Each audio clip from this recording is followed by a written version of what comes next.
so we weren't too much in a hurry, but I wanted to leave some time just in case we needed to, go again. And, we felt that we had to get a touchdown because their kicker, if he can't play in college, then, I need to quit coaching. He's a special kid. McFadden, Yeah, so McFadden. if they got the ball in a kickoff, a couple completions, and he's in field goal range. Sure. And I wanted to, leave it on the table with our guys, doing what we can do, not worry about it from there. Let's talk about the key series. First and goal at the 5. You get down to the 2. Fourth and goal.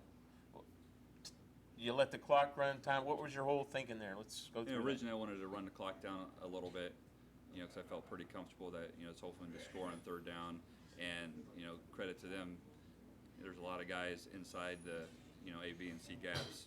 And, we motioned and kind of had them outflanked a little bit. And with our line to be able to stop, from the 2-yard line, they had to do some pinching and do some things. So we felt pretty confident, getting to the edge on it and, putting it in his hands. It all worked out good then, huh? Yeah, just like we drew it up. Were you worried them they got the ball back at all? They're driving the field, then they throw the interception. Yeah, I mean, Let's give the kid credit who had the interception. Robbie Best 2 weeks in a row to end the Canfield Okay. game. We're up 7, and actually we're up 10 at that time, and then they threw a pick, and he took it all the way back to make it a 17-point game. So the score of the Canfield game is not indicative of how close it was, but Sure. Robbie had picked the last 2 weeks on two big games. Okay. This is his third year starting. The sophomore and junior he started as a safety, so he spent a lot of time in the weight room, and we're able to kind of go to a different 4-2-5 defense. So we're technically playing with 3 safeties. So he's an extra safety playing underneath, and you don't really expect a linebacker to get under that deep out that he was able to get under and pick. Now, everything's great. You got Camel. There's a rival, I guess you can say, but I'm giving you the victory here. I mean, what do you? How big a deal is Camel Struthers' game? It's huge, and I'll stand on top of the table and say this is by far the most physical team. Hamilton. I mean, yeah, people see their size walking the door. They're big and they play hard. The only thing is they don't play a lot of kids. They don't have a lot of depth, but their starting 11 guys are as good as the Camel team as we've seen in a long time. Number 11, he does everything. He kicks for him. I mean, he's a great kicker. He returns kicks. He's a tailback. He plays linebacker. I mean, he's extremely talented. Yeah, we just hopefully keep it close early, and then we have a little bit more depth than they do, so hopefully we can get it to a point where that matters. They got a big sophomore lineman that's pretty good, Rasheen Hicks. Yeah, like I said, I've been a line coach my whole life, and that's all I consider myself. I think he's one of the best linemen in the area. Hicks? For a sophomore. And if I don't know a lot about him in the classroom, but As an offensive guy or defensive guy, or both, or what? I'm an offensive lineman. So you I'm like gonna- him as an offensive? Yeah. Right tackle. He Yeah, plays. he comes off the ball. Okay. He moves. He runs like he's a light, athletic kid, but he has a lot of power and he bends extremely well. And he plays from whistle to whistle. He's coached hard, and you can see it on film. So he's going to have a great career and make somebody really happy in college. Hubbard, big game, possibly? I don't know. I think with our rival game, that's all we're talking about right now. Okay. Taking care of what we need to 1 week at a time. Okay, I'll give you the Camel win. Hubbard. Hubbard, a big challenge though. That's away. Yeah, once we get to that, we'll go from there. Okay. They're. And then you end with Lakeview. Now, there's an interesting thing about Lakeview. They're playing at your field. Yeah, I didn't know that they were able to come down to our place. We went up there 5 out of the last 6 years, and we're ready to come back to our place. We were fortunate enough to get them 3 times in my first 2 years. If there's somebody who does more with their talent than Coach Pav up there, I haven't seen him. He does a great job. They get him prepared, and can't say enough about what he does with his program. So, to end the season with him, it's pretty exciting. Can you compare this team to 3 years ago team in the playoffs? 2 years ago? 3 years ago? He would have been AJ would have been a freshman. Yeah, he was a freshman. He played some special teams for us then. I think the biggest thing is people want to see what we do on Friday night. Oh, that's a great call. Calls on Friday night don't win the game. What wins the game is our offensive line going to a basketball game, supporting like our your school. line. I love them. There's a difference between like and love. I love And you these told guys. me that at the beginning of the year. Yeah, the difference is they go to support our school. on Friday night to a basketball game. They get done with the basketball game, stay till the end, and then they go down to Ironman Warehouse and flip tires until midnight. Then they get up at 5, and then they'll go do jump stretch or run hills. You can't coach that, but it's just the guys coming together, and that's where success you're seeing beating those two teams. It didn't happen Friday night and the Friday before. It happened on the Friday nights in February when everybody else was going out with their friends and our guys were going down flipping tires. That's where the difference is. So would you like to have a Cardinal Mooney matchup in week 11 or 12? Is that? I'll play the Browns. It doesn't matter.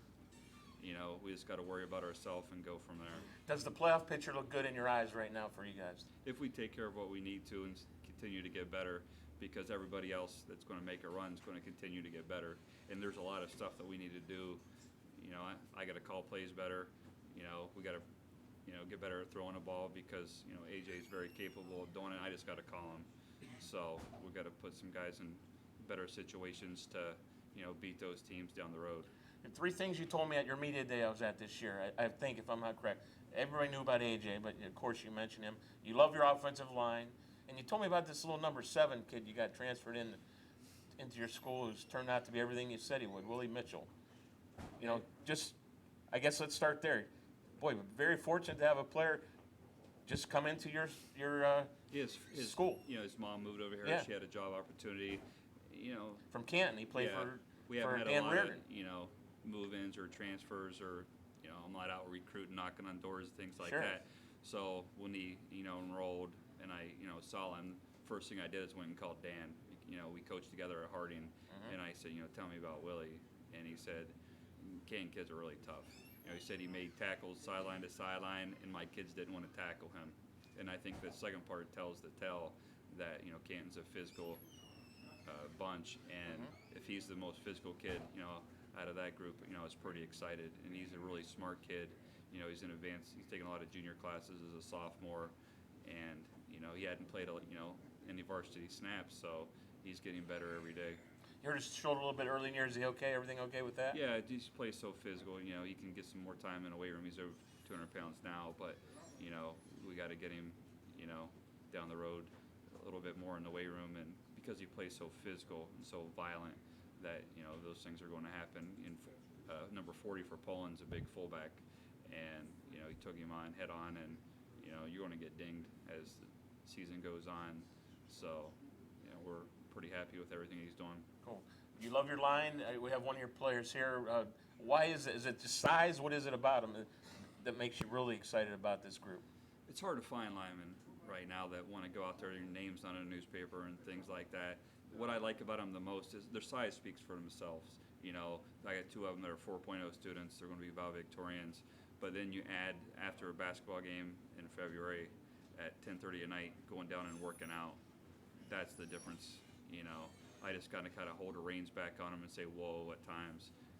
It's a fun group to coach. They want to get better and, watch film and do all the little things that, you don't really get to see on film. But it's a special group. It's I don't want the season to end because these groups don't come around a lot. Rusty's here. He's one of your 4.0 guys on that line. Yeah. The anchor at center for your guys. Yeah, he's Tough kid. He's extremely tough.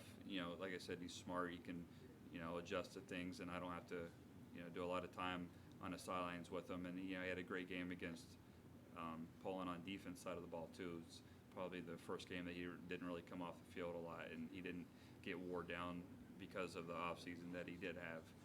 Most games we try to just play him halfway on defense, but he had a great game on defense, and he kind of sets a tone for us. We kind of guaranteed his block. His guy is kind of going to get some movement, so it gives us more options when we run the ball inside.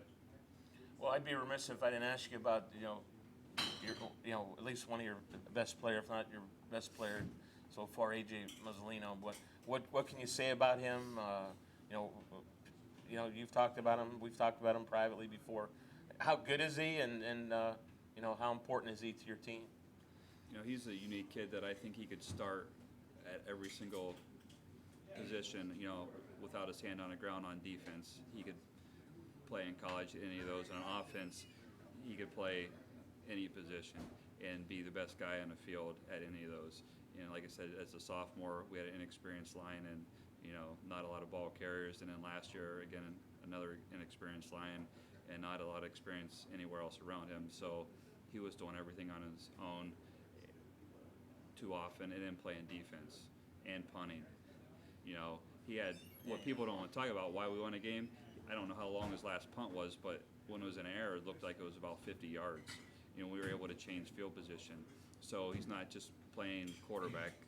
He's not just playing safety. Now he goes out there and punts and changes the field position, matches their kicker. Sure. That's things that, it's hard to do.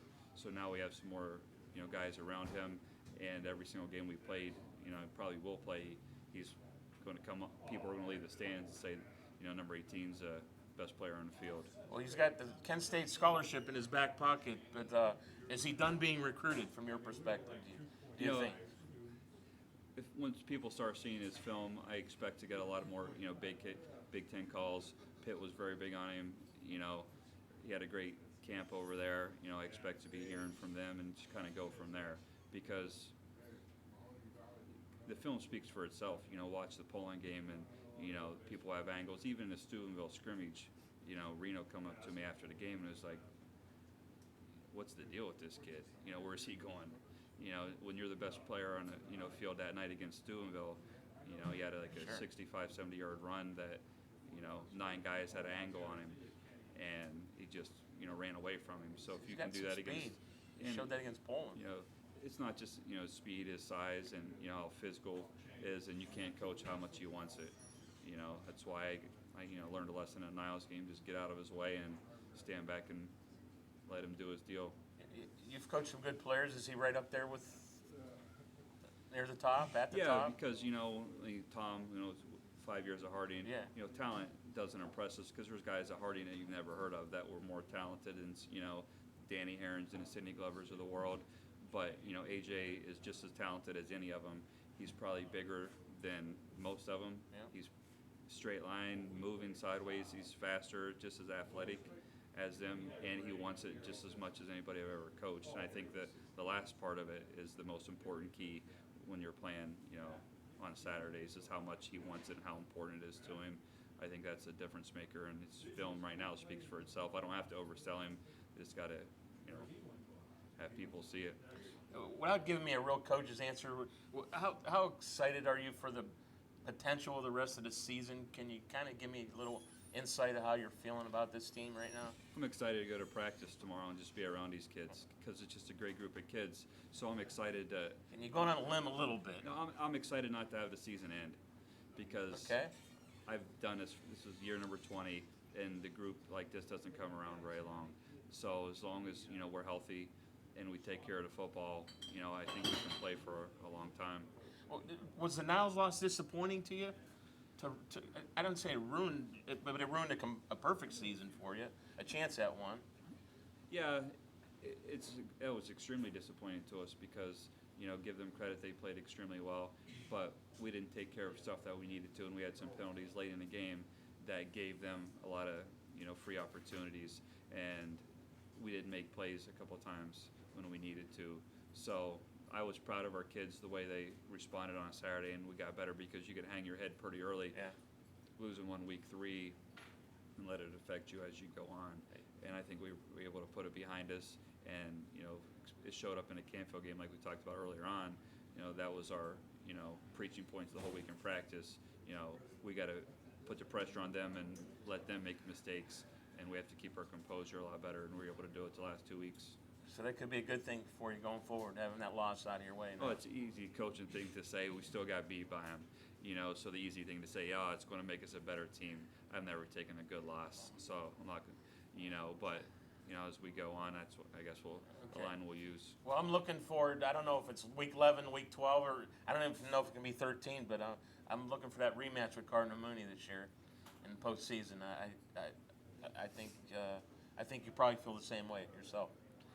Like I said, week 11 we'll play, whoever, hopefully it's coming down to our place, because, 2 years. Home game would be nice. Yeah, a couple years ago we had a second home game, I think maybe ever there, and it was an awesome atmosphere for the whole entire community was there, and, that's what makes football special, why you guys, what you're doing, what you've been doing for so long, and guys like Denny, Friday nights. Denny Lee. That's what makes the deal a little bit different in Northeast Ohio. It's just not the talent on a football field. It's about you guys doing stuff like this. And Denny, I kind of rate my season by how many times he calls me. If he calls me 4 times on Friday night, I know stuff's going well. So I kind of bust the chops all the time. Sometimes you guys don't answer though. Yeah. But I didn't answer. He called me the last 2 weeks, and I'm just in there with my kids. Sure. Just being with them because it's hard to come. Wins are hard. Well, that was a big one, Coach. No matter how you look at it, it was big for so many reasons, I'm sure. But it gives you that continued momentum. I'm sure you guys are going to finish the season off strong, and I look for you to hopefully have success in Week 11 too as well. Yeah, and then further, I'll take it 1 week. Then I'll take it 1 week at a time. All right. But I got you in the postseason already, so make sure you get there. All right, we'll just show up Week 11 and go golfing for a couple of weeks. There you go. Well, anyway, thanks for coming. Thanks for bringing your friends, and good luck to you the rest of the season. Really appreciate it. All right, thanks for what you guys do. We'll be back with more Yards After Contact from Kelly's Bar in Youngstown, Ohio. High school football is in full swing in the Mahoning Valley, so come on down to Kelly's Bar at 1597 Mahoning Avenue in Youngstown, your best place to catch all the football action. On Wednesday, $5 burgers, $6 open-faced brisket sandwiches, and $2 well drinks, plus the best high school football podcast around, Yards After Contact with Gary Houstu and Ryan Kelly, starting at 7 o'clock. On Thursday, 35-cent boneless wings, $3 fireballs. On Friday, the official pre- and post-game stop for all high school football fans, fish dinners, burgers, and great happy hour specials. On Saturday, Kelly Smoker Saturdays, great Buckeye specials, 10 large flat-screen TVs, and a great spot to enjoy some Saturday college football. On Sunday, it's your NFL Sunday ticket, $5 for domestic buckets, 35-cent wings, and starting September 20th, every Tuesday night, MVP Entertainment will be here for team trivia and karaoke starting at 7 p.m. Kelly's Bar and Grill, 1597 Mahoning Avenue, Youngstown. Come for the food, stay for the fun. And welcome back to Kelly's Bar in Youngstown, Ohio on Mahoning Avenue. This is Yards After Contact. And with me now I have two of Strother's finest coming off that spectacular victory, I'll say, against the Pullman Bulldogs last Friday night. AJ Muzzolino and AJ Irusi, Little Tony, right? Correct? Yeah. Little Tony here. Guys, congratulations on the win. Just your thoughts, or I'll start with you, AJ. What do you take away from that game on Friday night, and how special, how important? Just kind of sum it up if you can. It was a great win for the team, not only for the team but the community too.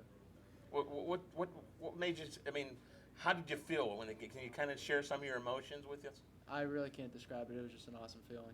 Great to get that victory, huh?